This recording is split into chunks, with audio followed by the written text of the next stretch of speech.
देखो, आज मैंने नदी को फिर से रोक दिया था। हमारे पिता महाराज ने भी।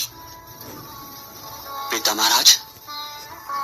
देख क्या रहे हैं महाराज, अपने पुत्र को संभालिए।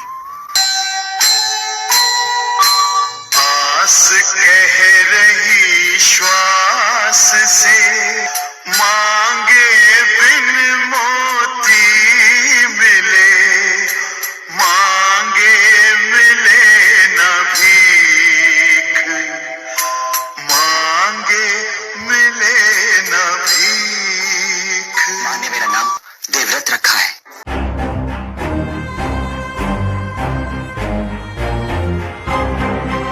दोस्तों, पिछले वीडियो में मैंने बात किया था कि किस प्रकार राजा शांतनु ने जब गंगा को 8वें पुत्र की हत्या करने से रोकते हैं और फिर गंगा ने उस 8वें पुत्र को राजा शांतनु को यह निर्देश देते हुए बोलती है कि राजन, इस पुत्र का पालन करो।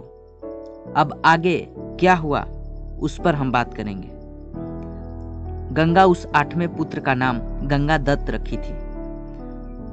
अब महाभारत ग्रंथ के अनुसार आगे की कहानी यह बतलाती है कि गंगा दत्त यानी भीष्म अभी बहुत छोटे हैं। इस कारण से उन्होंने शांतनु के समक्ष यह आग्रह किया कि अभी मैं फिलहाल इस बालक को अपने साथ ले जा रही हूँ।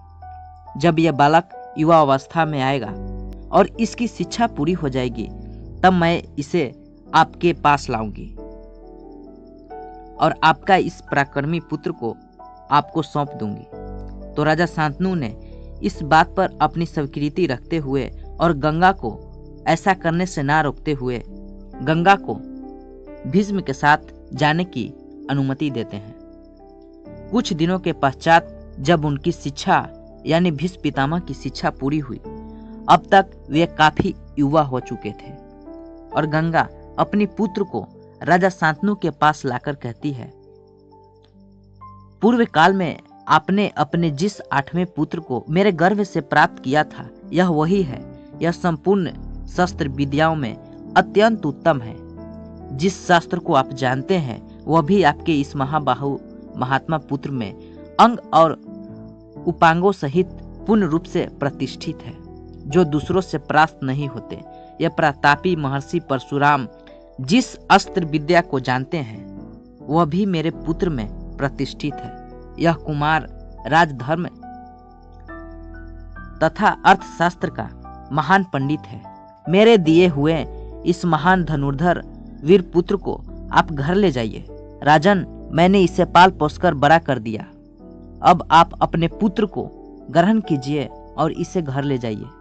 आपका यह बलवान पुत्र महर्षि वशिष्ठ 6 अंगों सहित समस्त वेदों का अध्ययन कर चुका है।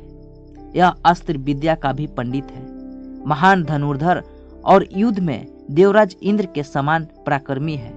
देवता और असुर भी इसका सदा सम्मान करते हैं। शुक्राचार्य जिस नीति शास्त्र को जानते हैं, इसका यह भी पूर्ण रूप से जानकार है। ऐसा कहकर गंगा देवी अंतर ध्यान हो गई और गंगा जी के इस प्रकार आज्ञा देने पर महाराज शांतनु सूर्य के समान प्रकाशित होने वाले अपने पुत्र को लेकर राजधानी में आ गए। उनका हस्तिनापुर नगरी इंद्र नगरी के समान सुंदर था।